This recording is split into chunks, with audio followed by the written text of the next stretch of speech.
శివాలయం మహాశివరాత్రి సందర్భంగా భక్తులతో కిటకిటలాడుతోంది. శ్రీ రామలింగేశ్వర స్వామి దర్శనం కోసం భక్తులు పెద్ద సంఖ్యలో తరలివస్తున్నారు. దానికి సంబంధించి మరింత సమాచారాన్ని మా కరెస్పాండెంట్ కవిత అందిస్తారు.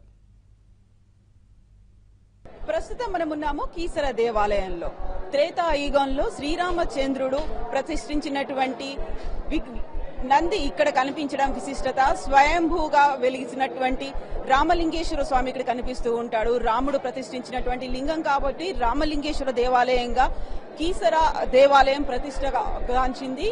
త్రేతాయుగంలో రావణ సంహారం తర్వాత రాముడు బ్రాహ్మణ హత్య పాతకం నుంచి విముక్తి కావడానికి ఇక్కడ లింగాన్ని ప్రతిష్ఠించాలని కోరుకుంటాడు. ఆ సమయంలో స్వయంగా శివుడే లింగాకారంలో ఇక్కడ ఉద్భవించడం అనేది ప్రత్యేకతగా చెప్తుంటారు. ఈ నేపథ్యంలోనే శివరాత్రి పర్వదినాన ఎక్కడెక్కడి నుంచో ఇక్కడికి భక్తులు రావడం ఒక సంప్రదాయంగా వస్తోంది.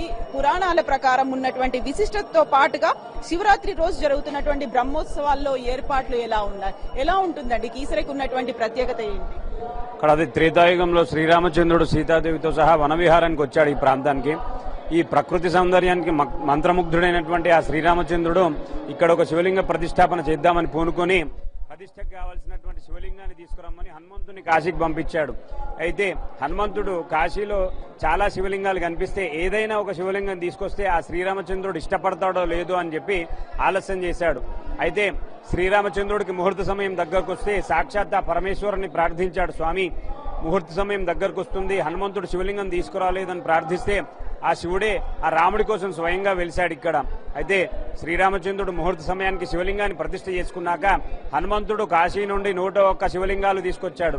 అందులో నుంచి శ్రీరామచంద్రుడికి ఇష్టమైన శివలింగం తీసుకుంటాడని చెప్పి తీసుకొస్తే ఇక్కడ ప్రతిష్ఠ అయిపోయిందని చెప్పేసరికి ఆయనకి ఎంతో బాధ అనిపించి ఆ శివలింగాలన్నీ కూడా తోకతో విసిరేశాడు. ఆ శివలింగాలన్నీ కూడా ఈ కొండపైన చెల్లాచెదురుగా పడి ఉన్నాయి.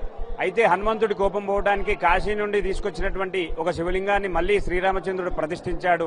ఆ స్వామి పేరు మారుతి కాశీ విశ్వేశ్వర స్వామి నామకరణం చేశారు. సాక్షాత్ శ్రీరామచంద్రుడి చేత ప్రతిష్ఠింపబడినటువంటి శివలింగం కనుక శ్రీరామలింగేశ్వర స్వామిని నామకరణం చేశారు. అయితే ఈ క్షేత్రం పేరు కూడా ఆ హనుమంతుడి పేరుతో విరాజిల్లుతుందని చెప్పి హనుమంతుడికి మాటిచ్చాడు ఆ శ్రీరామచంద్రుడు. అందుకే ఈ క్షేత్రం పేరు కేసరిగిరిగా నామకరణం చేశారు. రాను రాను అది కీసరగుట్టగా మారింది. మహాశివుడికి పరమ పవిత్రమైంది సోమవారం రోజే శివరాత్రి అనేది వచ్చింది. ఈ రోజు లింగోద్భవ సమయానికి జరిగేటువంటి పూజా కార్యక్రమాలు ఎలా ఉంటాయి, ఏం చేస్తారు? అంటే ఈ రోజు ప్రత్యేకంగా ఏమిటంటే, మనము ఈ ఉపవాస దీక్ష ఎవరైనా ప్రారంభించాలనుకుంటే ఈ సోమవారం కలిసి రావడము, ఈ మహాశివరాత్రి రోజు సోమవారం కలిసి వచ్చినప్పుడు ఉపవాస దీక్ష ప్రారంభించే వాళ్లకు ప్రారంభించవచ్చు అనమాట. జీవితంలో మొదటిసారి ఉపవాసం చేస్తారు కదా, వాళ్ళ కోసం ప్రత్యేకంగా ఈరోజు తీసుకోవచ్చు.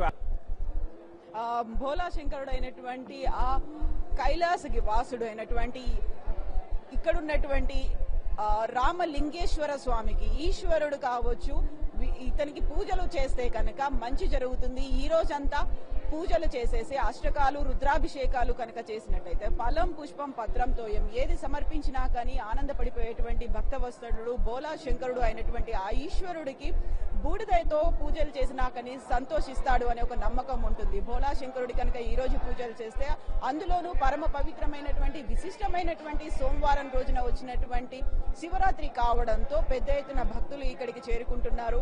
ఈ నేపథ్యంలోనే ప్రభుత్వం కూడా ఏర్పాట్లు అనేది చేసింది. ఉదయం నుంచి జరుగుతున్నటువంటి అష్టకాలు అలాగే రుద్రాభిషేకం వీటితో పాటుగా అర్ధరాత్రి వరకు ఈ రోజు పెద్ద ఎత్తున ఇక్కడ పూజలు జరగబోతున్నాయి. అలాగే భక్తుల తాకిడి కూడా ఎక్కువగా ఉండడంతో దానికి తగ్గట్టుగా దేవాదాయ శాఖ కూడా అన్ని ఏర్పాట్లు చేసింది. ఇవి ఈ బులెటిన్.